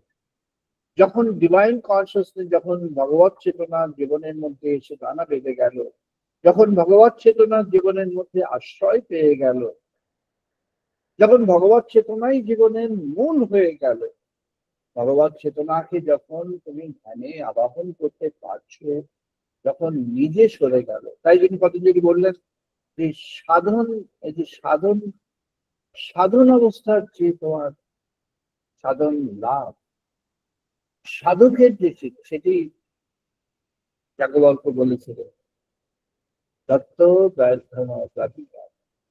গম্যত। হে সাধক, তুমি ভাবছো তুমি বিশাল সাধক, তোমার মধ্যে সাধন, সাধন করবার একটি যেন একটা, তুমি একটা সাধক, তুমি একটা আলাদা, তুমি স্বতন্ত্র, তোমার এই বোধ তৈরি হয়ে গিয়েছে। আর তোমার অগ্রগতি হবে, তোমার ওখানেই খুঁজবে, আর এগিয়ে যাওয়া হবে। সমাধির দ্বার থেকে ফেরত আসতে হবে। তার ওই সমাধির দ্বার পর্যন্ত, সমাধি না, ভগবানের দ্বার পর্যন্ত, ব্রহ্ম জ্ঞানের দ্বার পর্যন্ত তিনি অনেক ভালো, Nobel person. He is good for the world. তিনি জগতের নানা কাজের পক্ষে অত্যন্ত ভালো একজন মানুষ, সজ্জন ব্যক্তি, সবই ভালো। তিনি এই সমাধির দ্বার করছেন। তার তখন যে সহস্রারের যে ব্রহ্মকুণ্ড, সেখানে আর যাওয়া হবে না। তিনি অনুমান করবেন, অনুমান ভিত্তিতে যান। একজন সাইকোলজিস্ট খুব রিসেন্টলি তিনি লিখেছেন 23 সালের পাবলিকেশন, 23 সালে তিনি এক্সপ্লেন করে লিখেছেন, based on various kinds of experimentation and perception and assimilation of thoughts. একজন ইউএস অথর তিনি লিখেছেন, বলছেন অনুমান যখন করা হয়, অনুমানের একটা ভিত্তি তৈরি হয়ে যায়, তবে অনুমানটি হয়। এটি সমস্ত রিসার্চ গবেষণার ক্ষেত্রে অনুমান একটা ভিত্তি উপরে দাঁড়িয়ে অনুমান হয়, কিন্তু অনুমানের মধ্যে সবসময় একটা এরর থেকে যায়। All assumptions carry certain elements of defective. আমাদের ঋষিরা বললেন এটি অনুমান নয়, এটি অনুমান আগাম নিগম শাস্ত্র, অনুমান প্রমাণ। অনুমান থেকে তুমি প্রমাণে যাও, প্রমাণ নির্ভর। আমাদের সাধন জগৎটি প্রমাণ নির্ভর, অ্যাবসলিউটলি সায়েন্টিফিক। যারা বলেন there is no science, they don't have any idea about the spiritual science. Spiritual science is a pure science. Anybody pursuing in that way can have the attainment in specific terms. It is universal. It's not person-centric. পৃথিবীর যে কোনো প্রান্তের যে কোনো মানুষ সেই পথে এসে ভগবানকে পেতে পারে, ভগবানের ঔদার্য পেতে পারে, ভগবানের কৃপা লাভ করতে পারে, ভগবানের পথে এগিয়ে যেতে পারে, ভগবানের উপলব্ধিবাদ হতে পারে, ভগবানের উপলব্ধি নিয়ে জীবনে সে একটা অত্যন্ত স্বতন্ত্র একটি জীবন যাত্রার মধ্যে চলে যেতে পারে, ভগবানকে সে বর্ণ করে যেতে পারে। ঋষি বলছেন, ঋষি পতঞ্জলি বললেন, তুমি মনকে সেখানে নিয়ে এসো যেখানে তুমি এই মনকে এই প্রজ্ঞা লাভের পথে এগিয়ে নিয়ে যেতে পারবে। ঋতম্ভরা প্রজ্ঞা, ঋতম্ভরা কি না, ঋত স্নাত প্রজ্ঞা, ঋত স্নাত প্রজ্ঞা, যে প্রজ্ঞা সম্পূর্ণ সত্য নির্ভর, সেই প্রজ্ঞা ভগবানের প্রজ্ঞা লাভ হবে। সেটি যখন হবে, ভগবানকে যে বরণ করবে তারই প্রতি সেটি প্রস্তুত হয়ে আছে। এটি অবারিত, যিনি করবেন, যিনি ওই পথে যাবেন, তার জন্য এটি সম্পূর্ণভাবে অবারিত। এটি কারোর কন্ট্রোলে নেই। যিনি করবেন তিনি পাবেন। যিনি কোনো খুঁত থাকবে, যার মধ্যে কোনো আবিলতা থাকবে, কোনো মালিন্য থাকবে, তিনি পাবেন। তাকে ওই খুঁত, তাকে ওই মালিন্য আবিলতা থেকে মুক্ত হয়ে আবার আসতে হবে। সবারই জন্য দাগুন আবার চেষ্টা করতে হবে, আবার ভগবানে নির্ভর করে থাকাই সবচেয়ে উত্তম পথ। হে প্রভু সচ্ছি করজন্য সমাগম। তিনি চাইবেন, তিনি এই পথে এগিয়ে যাওয়ার শক্তি, সাহস এবং সামর্থ্য প্রাপ্ত।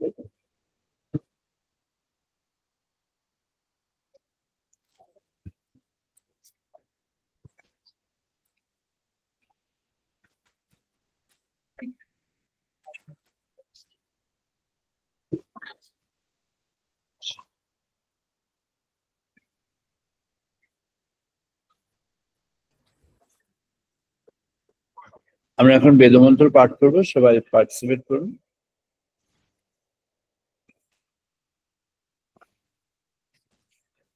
ওম বাগ্মে মনসি প্রতিষ্ঠিতা, মনঃ মে বাচি প্রতিষ্ঠিতা।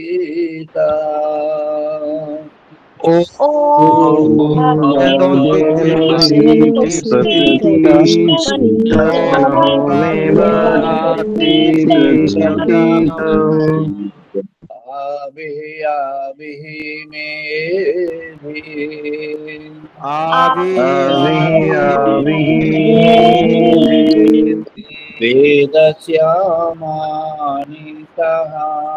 कृतं मे मा प्रहसिः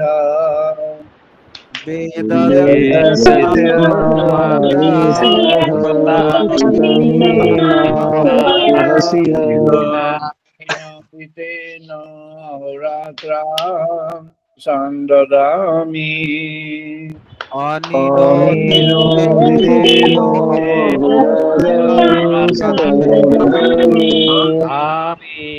स्वामी सत्यं वदिष्यामि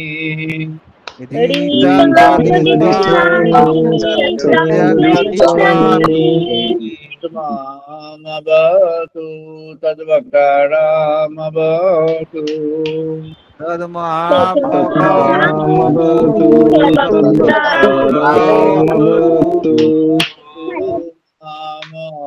वक्तारामवतु वक्तारा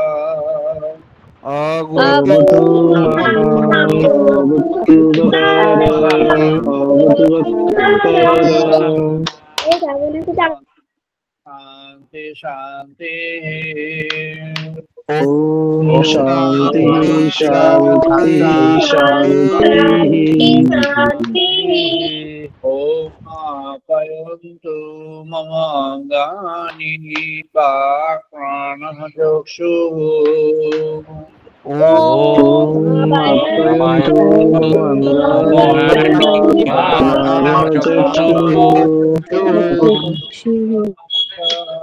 फलमिन्द्रियाणि च सर्वाणि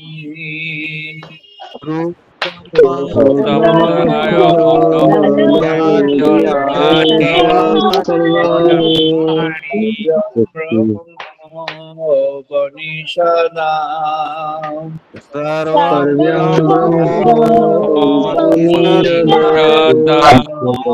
अहं ब्रह्म निराकुर्यात् माम ब्रह्म निराकरो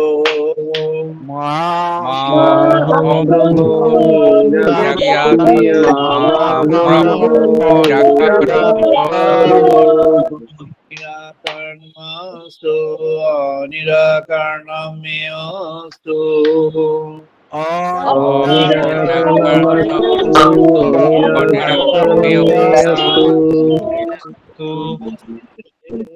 मयि सन्तु ते मयि सन्तु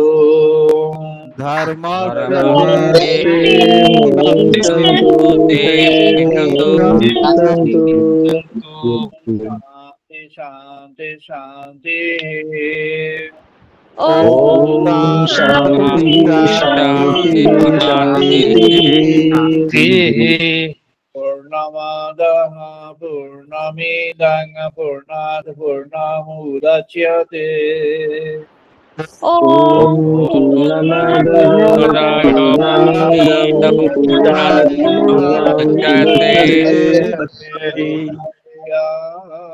पूर्णमादाय पूर्णमेवावशिष्यते पूर्णस्य पूर्णमादाय पूर्णमेवावशिष्यते शांति शांति शांति ओम शांति शांति ओम सवनो भवतु सवनो भुनक्तु ओम सहनो भवतु सहनो भुनक्तु यं करवावहै सहवीर्यं करवावहै तेजस्विनाधीतमस्तु मा विद्विषावहै तेजस्विनाधीतमस्तु मा विद्विषावहै शांति शांति शांति ओम शांति शांति शांति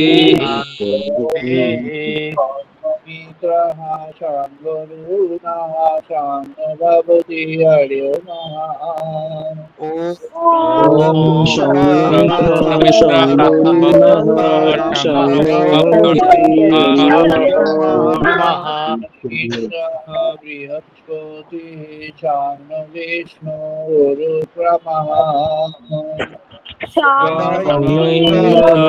बृहस्पति शम्भुविष्णुरुक्रमः मुने नमः देवायु नमो शिवप्रताक्षं ब्रह्मसि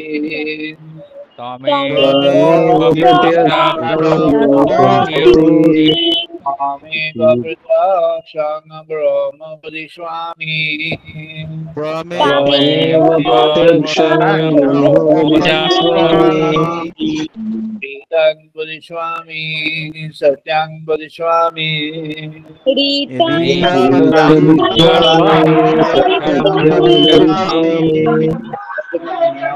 भवतु तद्वक्तारामभवतु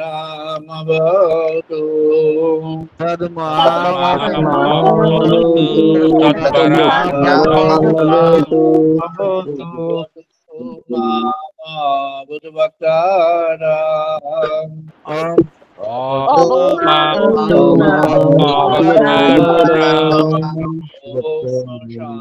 शांति शांति शांति ॐ शान्ति भद्रं कर्णे विश्राम देवा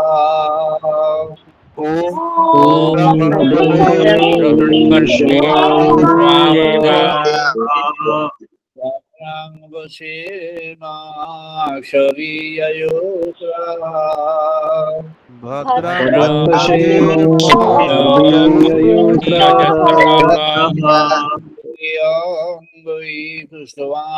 पुष्टवांशतनोभिः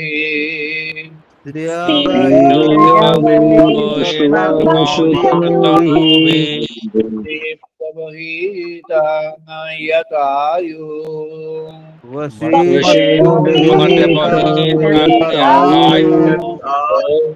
शांति शांति शांति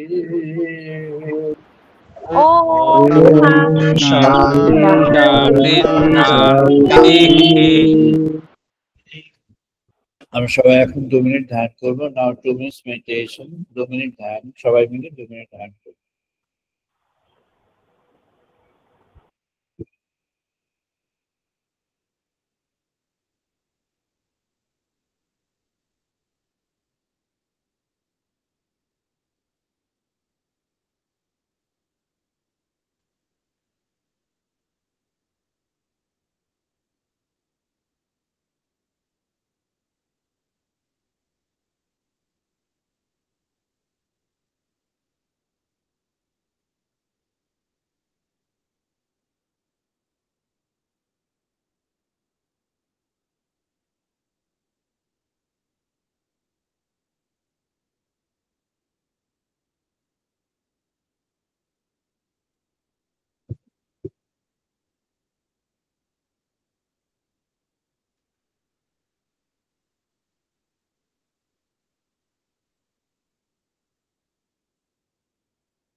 জয় মা, জয় মা, জয় মা। আমরা এখানে রাখছি, এখানে আজকের মতো শেষ করছি। আমরা আবার মিলিত হব আগামী রবিবার বিকেল 5:30 ইন্ডিয়ান স্ট্যান্ডার্ড টাইম, বিকেল 5:30। সবাই ভালো থাকুন। Wish you all the best. সবাই ভালো থাকুন। All the best to you. Honorable sir, প্রণাম Nabin sir. holy people. All the Pranam, best. sir. Pranam.